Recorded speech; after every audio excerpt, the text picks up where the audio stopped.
Boa noite, meus queridos, graça e paz.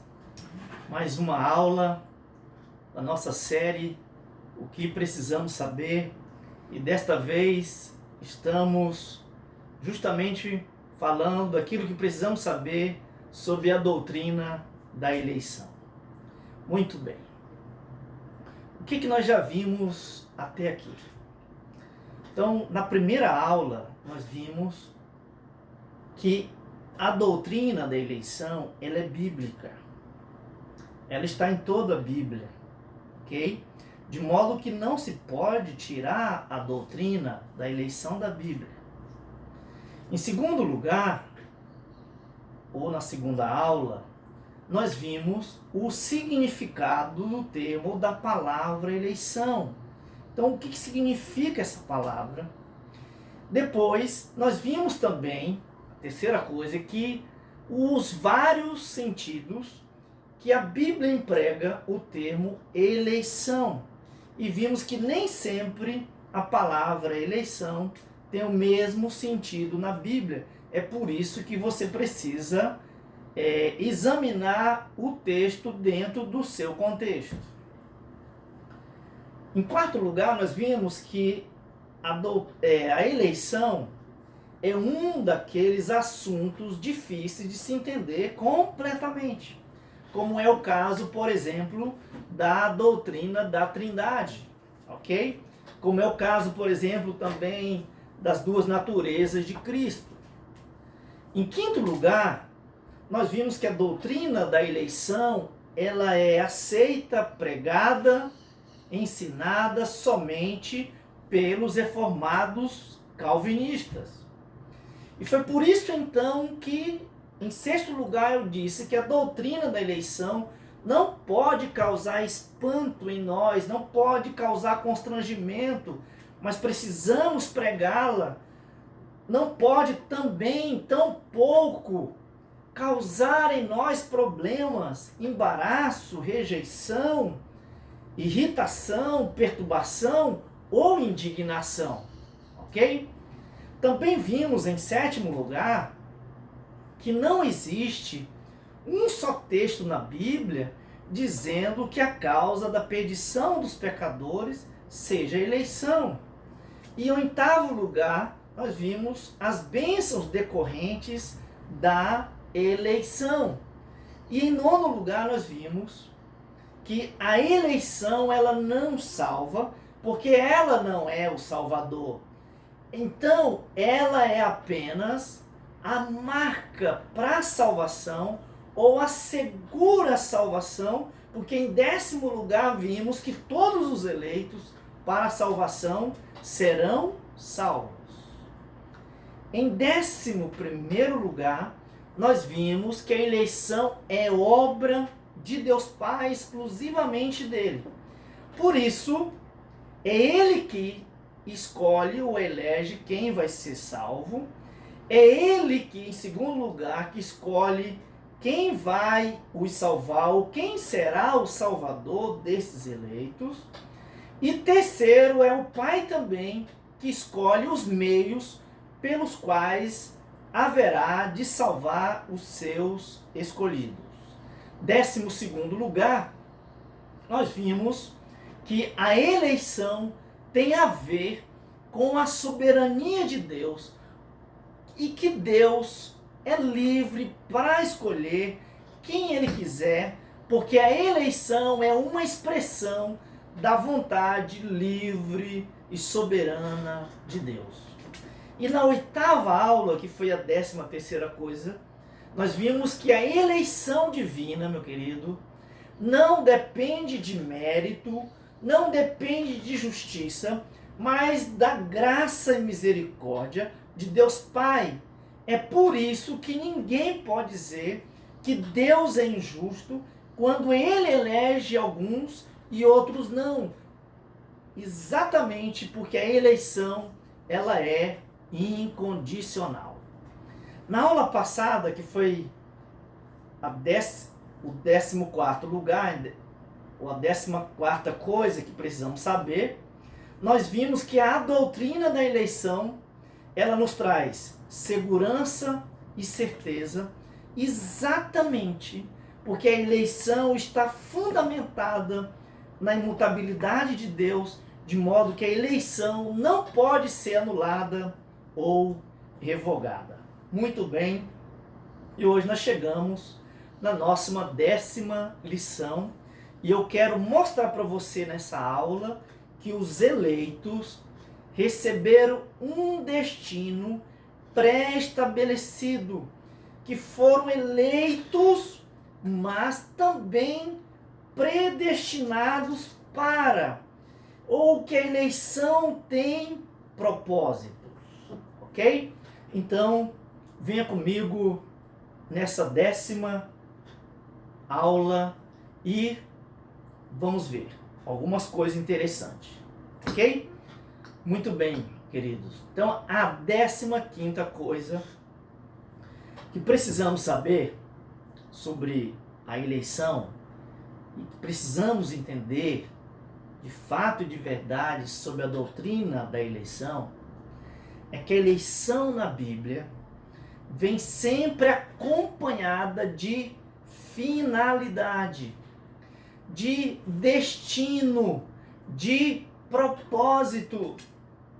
Sempre que a Bíblia fala de eleição, essa eleição vem sempre acompanhado de uma conjunção ou uma preposição de causa ou finalidade, indicando que os eleitos foram eleitos para, ok? Então nunca, e grave bem isso, nunca a Bíblia apresentará esse grande privilégio sem as devidas responsabilidades ou finalidade dos eleitos. É por isso que a Bíblia sempre vai dizer que os eleitos foram eleitos ou escolhidos para, ok? Ou, em outras palavras, quando Deus os elegeu, estabeleceu um destino ou um predestino. E é pré exatamente porque foi estabelecido lá na eternidade ou previamente, o que também chamamos de predestinação, de destinar com antecipação ou estabelecer um destino. Ok? Muito bem? É por isso que, deixa eu agora chamar a sua atenção para isso. Efésios, capítulo 1, o verso 4 e o verso 5. O 4 diz que, assim como nos escolheu nele antes da fundação do mundo, mas o verso 5 diz, mas também os predestinou ou estabeleceu um destino para estes eleitos. Ok? Muito bem, então perceba que eleição e predestinação são duas coisas diferentes. E por que eu estou dizendo isso? Porque algumas pessoas vão achar que predestinação e eleição é a mesma coisa, e não é. Ok? Ou seja, predestinação e eleição não é a mesma coisa. Note que o texto é claro em dizer isso. O verso 4 diz que Deus os escolheu antes da fundação do mundo, e o verso 5 diz que estes eleitos foram predestinados. Ou seja, estes eleitos lá na eternidade receberam um destino pré-estabelecido, ou foram eleitos com um fim específico, uma finalidade, com um propósito. Então a grande pergunta aqui é, qual é essa finalidade? Para que Deus os elegeu? Ou qual é este destino? E a Bíblia, então, queridos, ela vai nos dar várias respostas. Mas eu vou trabalhar apenas duas destas respostas, Porque eu creio que estas duas abrangem o todo da Escritura em relação ao destino dos eleitos ou para que os eleitos foram eleitos. Dito isto, então vamos para este destino. Então, qual é o destino dos eleitos? Então, o primeiro destino está aqui em Efésios, capítulo 1, verso 5, que diz que aqueles que foram eleitos foram predestinados para Ele, ou foram destinados para serem filhos adotivos.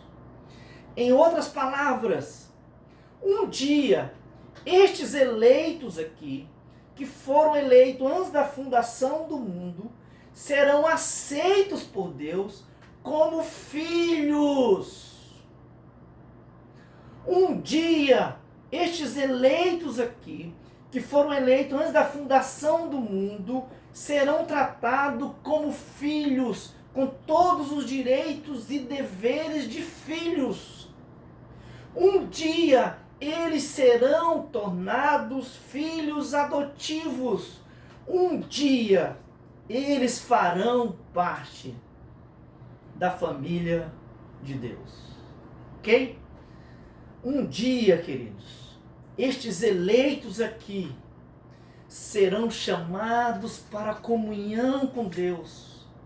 É por isso que o verso 5 diz que Deus os predestinou para Ele. Então perceba que a escolha divina, a eleição divina, visa a comunhão com Ele. É por isso que o mesmo Paulo, escrevendo aos Coríntios, a igreja de Corinto, em 1 Coríntios capítulo 1, verso 9, vai dizer que fomos chamados para a comunhão, ou para vivermos em comunhão. E aí você precisa entender, primeiro, eu fui chamado à comunhão com Deus. Segundo, para a comunhão com a família de Deus, ou com aqueles que estão ou estarão em comunhão com Ele. Portanto, fomos eleitos para estarmos com Deus. Esse é o destino do eleito. Fomos eleitos para andarmos com Deus, termos prazer em Deus, nos deleitarmos em Deus, para termos comunhão, intimidade com Deus. Fomos eleitos para termos um relacionamento profundo com Deus. É interessante, não sei se você lembra desse detalhe, em Marcos capítulo 3, verso 13 e o verso 14, Jesus, na escolha dos seus apóstolos, o texto diz que ele escolheu os que ele mesmo quis, e eles vieram para junto dele. Então designou os 12 para estarem com ele. É isso aqui que a gente precisa entender, irmãos. Meu primeiro destino é exatamente isso aqui, ó. Aquele que estava longe, agora ele vem para perto. Aquele que estava distante, vem para junto. Ok? Percebe? Então, querido, precisamos entender isso. Que nós fomos eleitos para termos prazer em Deus, nos deleitarmos em Deus, até porque fomos eleitos para glorificar a Deus. O propósito maior da eleição é a glorificação do Senhor, é espelhar e espalhar a glória de Deus, porque fomos eleitos para manifestar a sua glória. É por isso que o verso 6 diz que nós fomos eleitos e predestinados para o louvor da sua glória. Ok? Muito bem. Então esse é o primeiro destino. O segundo destino está em Romanos. Romanos, capítulo de número 8, o verso de número 29. Eu gostaria de chamar a sua atenção para esse texto, porque o verso 29 diz: porquanto aos que de antemão conheceu, também os predestinou para serem conforme a imagem de seu Filho, que é o primogênito, a fim de que ele seja o primogênito entre muitos irmãos. Então, queridos, veja que esse é o segundo destino, que fomos predestinados para sermos conforme a imagem do Filho, ou o nosso destino é sermos semelhantes a Cristo, sermos parecidos com Jesus, sermos pequenos cristos. É isso que significa ser cristão. É por isso que os primeiros discípulos de Cristo foram chamados de cristãos, ok? Porque eles eram parecidos com Cristo, ok? Semelhantes a Cristo ou pequenos cristos. Então perceba que o grande destino nosso, como eleitos de Deus, é que um dia seremos conforme o nosso irmão mais velho. E é interessante que esse dia vai chegar. Tanto é verdade, e agora eu quero chamar a sua atenção para esse outro texto, tanto é verdade que esse dia vai chegar, que o apóstolo João, em 1 João, capítulo 3, verso 3, vai dizer exatamente isso aqui, irmãos. Olha só. Capítulo 3, verso 2. Amados, agora somos filhos de Deus, e ainda não se manifestou o que haveremos de ser. Sabemos que, quando ele se manifestar, seremos semelhantes a ele. É por isso, irmãos, que Cristo é o centro da Bíblia. É por isso que tudo aponta para Cristo, porque Cristo é o nosso modelo. Ok? Então, é por isso que a Bíblia diz que nós devemos andar como Jesus, 1 João 2,6. Eu tenho que ter os mesmos sentimentos que Jesus teve, Filipenses 2,5. Eu tenho, como discípulo de Cristo, eu devo amar como Jesus amou e devo andar em amor como Cristo andou, Efésios 5:2. Ok?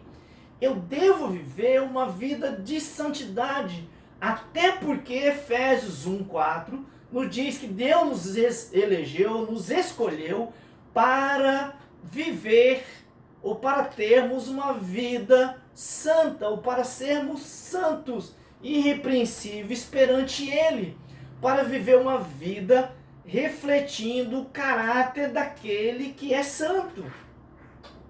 No sofrimento eu tenho que seguir o exemplo de Cristo, 1 Pedro 2,21, e João capítulo 17, verso 18, diz que eu recebi a mesma missão de Cristo, que é fazer as pessoas imitadoras de Cristo, se tornarem parecidas com Cristo, ou semelhante, ou a imagem de Cristo. Ok? Então nós precisamos entender que assim como Jesus é a fiel e verdadeira testemunha, nós também fomos eleitos para sermos suas testemunhas enquanto Ele não vem, ou enquanto estivermos aqui nessa terra. É por isso que Jesus disse que nós somos sal, luz e testemunha dele. Ok? Então, queridos, para fechar, podemos dizer que os eleitos, então eles foram eleitos para viver em comunhão com Deus e com a família de Deus. Segundo, para serem parecidos ou semelhantes a Cristo. Efésios 2:10 diz que fomos eleitos para andarmos nas boas obras que Deus preparou de antemão para que andássemos nelas. Os eleitos foram eleitos para obedecerem, para viverem em obediência. 1 Pedro 1:2. 5. Os eleitos foram eleitos para terem uma vida de santidade. Efésios 1:4. 6. Jesus disse que Ele escolheu os seus discípulos para que esses discípulos deem frutos e muitos frutos e que esses frutos permaneçam. 7. Os eleitos foram eleitos para fazerem conhecido em toda a terra o seu Senhor. E 8. Os eleitos foram eleitos para o louvor da glória de Deus, porque tudo que Deus faz, irmãos, é para a sua glória. Então que Deus nos ajude a entendermos os propósitos da nossa eleição, ok? E na próxima aula, querido, eu quero te convidar para a próxima aula, que você não perca a próxima aula, porque na próxima aula mostraremos as características dos eleitos de Deus, ou como posso saber que sou um dos eleitos de Deus, ok? Então que Deus nos ajude a entendermos mais um pouquinho dessa doutrina, para a glória de Deus e para o bem nosso, em nome de Jesus. Vamos orar?